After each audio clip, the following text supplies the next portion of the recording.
President of the French Republic, His Excellency Emmanuel Macron, to deliver the joint press statement. Merci beaucoup, Monsieur le Président de la République.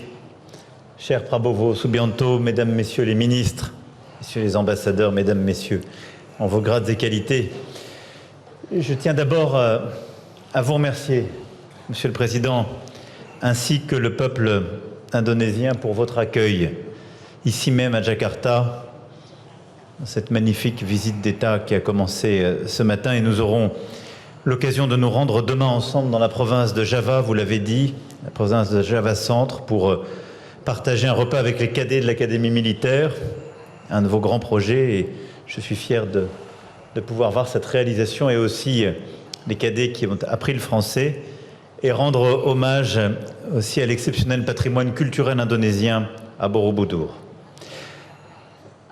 Visite d'État exceptionnelle, oui, parce que l'Indonésie l'est et impressionne le monde par sa diversité.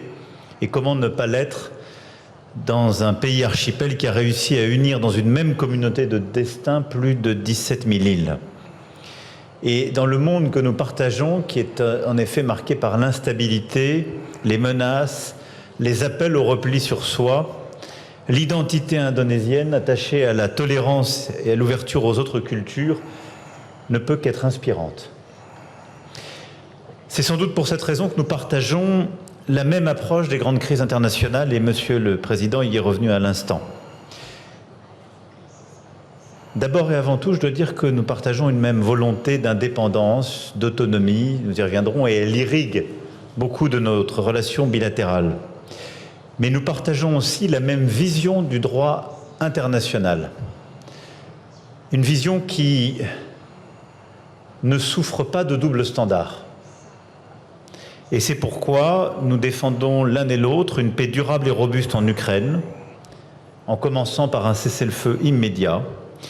Et c'est pourquoi nous sommes l'un et l'autre engagés aussi pour mettre un terme au conflit au Proche-Orient et reprendre le chemin de la paix afin de garantir la sécurité pour tous, Palestiniens et Israéliens. Je me permets de revenir sur ce point car je sais toute l'émotion suscitée par cette guerre et les questions parfois sur la position de l'Europe et de la France.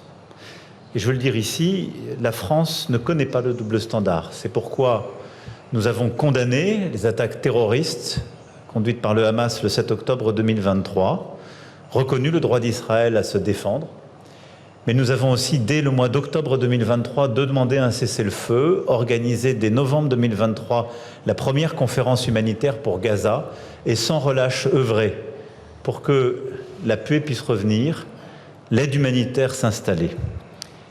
Et c'est pourquoi nous sommes aussi mobilisés pour retrouver un processus qui pourra nous conduire à deux États, à une reconnaissance mutuelle et à une paix durable.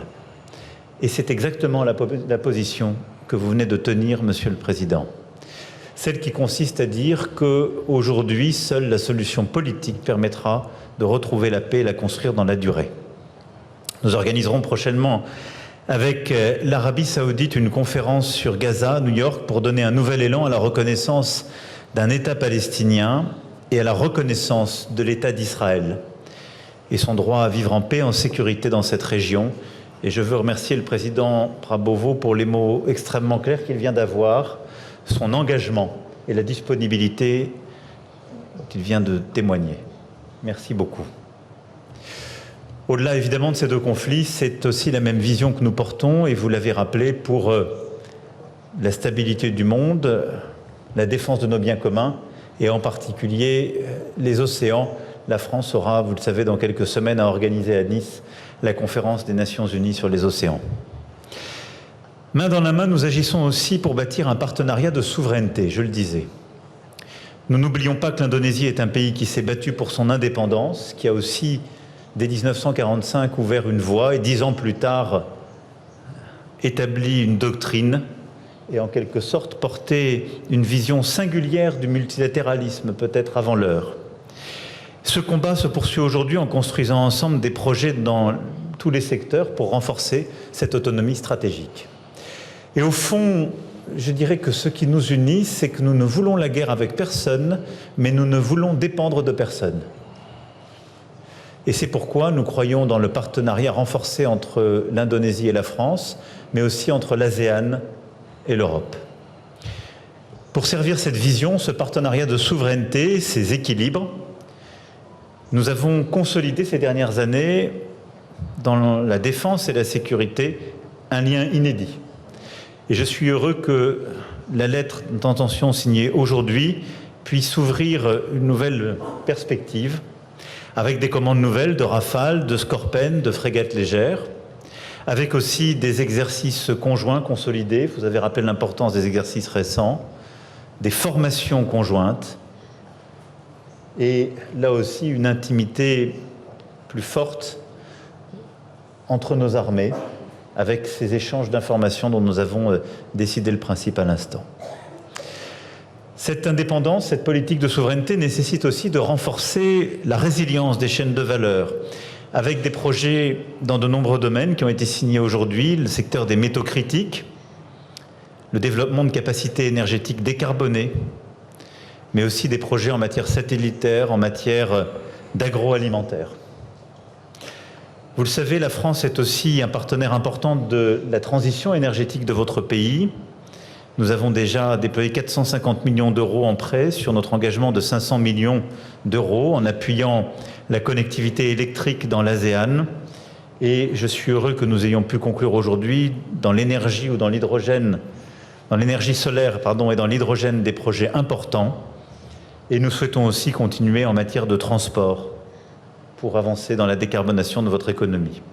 Je pourrais égrener ainsi de nombreux secteurs. Nous l'avons vu dans la coopération du secteur équin, dans le satellite, il y a une très grande diversité de partenariats qui sont noués.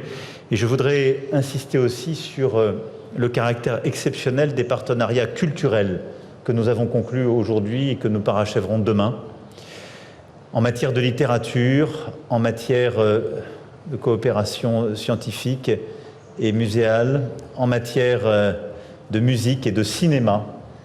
Nous allons conclure de nombreux partenariats qui d'ailleurs viennent consacrer la reconnaissance de la vitalité culturelle de votre pays et notre volonté d'être un partenaire de premier plan pour développer.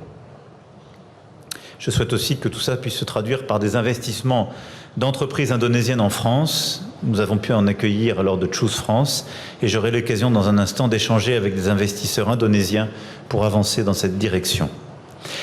Cette feuille de route est aussi en train de prendre une dimension régionale, je l'évoquais dans son principe, via l'Association des Nations d'Asie du Sud-Est, l'ASEAN. Je m'entretiendrai cet après-midi avant notre dîner d'État avec le secrétaire général de cette organisation. Et projet après projet, nous construisons ce partenariat. De même, l'Union européenne, qui a vocation à renforcer ses liens avec l'ASEAN et l'Indonésie. À ce titre, je veux ici redire, Monsieur le Président, que je soutiens pleinement la conclusion d'un accord de partenariat global entre l'Europe et l'Indonésie. Je tiens enfin à rendre hommage à l'agenda de justice sociale que vous portez via une mesure très concrète et fondamentale, l'accès à un repas à la cantine scolaire. Nos efforts convergent au niveau international. Nous avions lancé, plein Covid, cette initiative avec le Programme alimentaire mondial et nous allons développer à vos côtés, accompagner cette initiative extrêmement importante. Et je suis heureux aussi que nous puissions mettre à votre service notre expertise dans le secteur agroalimentaire pour soutenir votre ambition en la matière. Malgré la distance, au fond, mon message est simple, Monsieur le Président. La France est à vos côtés et nous partageons à de multiples égards une certaine idée de l'ordre du monde. Cette visite marque à ce titre une nouvelle étape de notre histoire commune, par des partenariats nouveaux, mais aussi par une vision partagée des équilibres dont nous avons besoin. Et c'est pourquoi, en effet, j'ai souhaité inviter Monsieur le Président Prabowo à être présent le 14 juillet, à ce que vos troupes puissent défiler aux côtés des nôtres et à ce qu'en cette année anniversaire de nos relations diplomatiques, vous puissiez être l'invité d'honneur de notre fête nationale. Et je vous remercie d'avoir accepté cette invitation. Merci en tout cas pour l'amitié que vous nous portez, croyez en la nôtre en retour.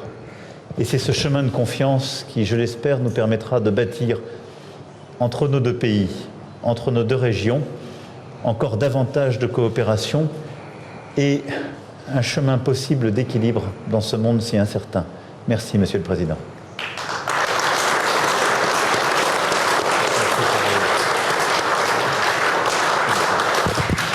Vive la France!